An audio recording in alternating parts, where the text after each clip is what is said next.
Something that I've been just harping on a lot lately is teaching my clients to get their dogs to think rather than relying on a command to keep them in a certain position or hold them stationary. I'll give you an example.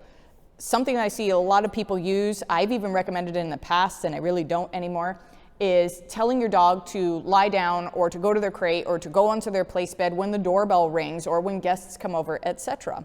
But if you think about it, if you always put your dog on the place bed and you tell them to stay there while your guests come in, because your dog is normally reactive or they're normally jumping or they're normally just way over the top and you can't control them, when you always put them on place command, the dog is learning. They're learning what they can and cannot do on place command.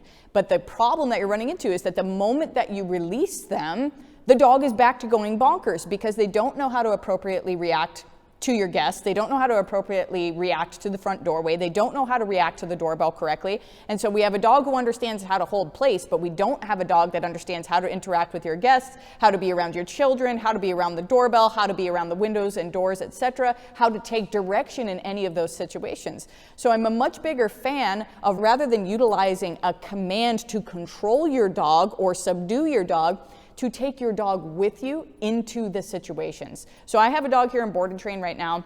He's a little beagle mix, very reactive when guests come over. He barks, he lunges every time that they move, even if they've been there hours, he barks and lunges. And it's very difficult for the family to have a dog to coexist with, right? He's always over the top. So they always want to put him on place bed. And even then he still sometimes barks and lunges.